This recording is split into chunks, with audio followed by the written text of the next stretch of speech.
Hi, I'm Graeme Douglas. I've got 25 years in logistics, supply chains and operations experience with a couple of leading retailers, firstly at Asda and then more recently at Morrisons,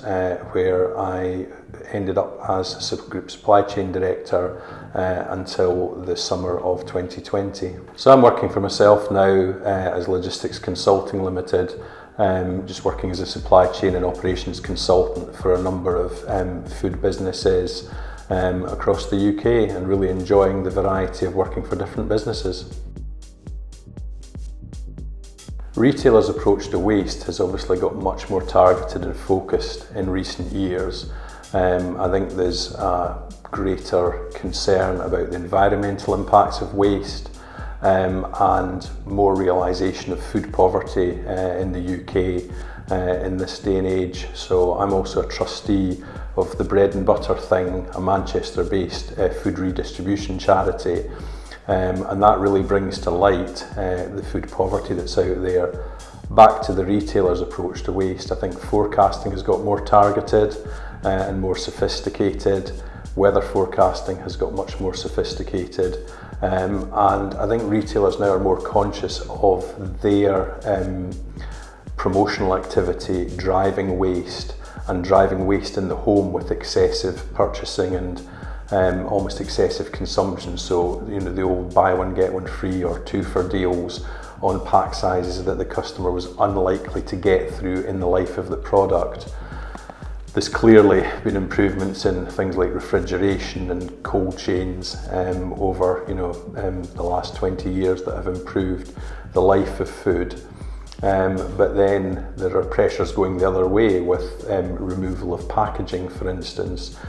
which, packaging and the dislike of single-use plastics, but those things do prolong the life of certain foodstuffs, which means again you need to be more targeted with little and often drops into the stores, and as I say, being absolutely surgical on your forecasting and working with suppliers to make sure that that waste isn't pushed back up the supply chain. So you've committed to an order, then that's the order you're going to take, and you're going to make the best use of that by apportioning it at the last minute, so real just-in-time stuff into the stores. I think there's still more for retailers to do in the space of waste. So regardless of how good you are at forecasting and targeting the weather and managing promotional uplifts and cannibalisation of products that aren't in promotion, you will still end up with excess in your supply chains. And I think it's working with the charity side to make sure that food is redistributed to avoid anything going to waste or going to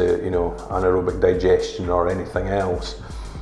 because there's still a real need out there, and there are still real areas in the UK, even in 2021, where food poverty is a real concern, particularly fresh food and fresh produce. And I think it's working with those third sector providers to make sure that food gets redistributed and gets to people when it's still usable. I think there's more that the government and the retailers can do, and that's working with the charity sector to create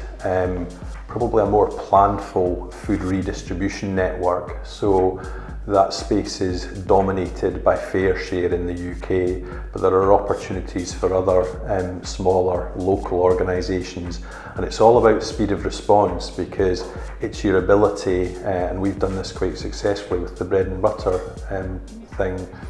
to get product very quickly, so stuff that only has 1 day's life, and process it so that it's into the customer's hand and redistributed the following day. So it's about having local solutions for that very short life product, so that doesn't go to waste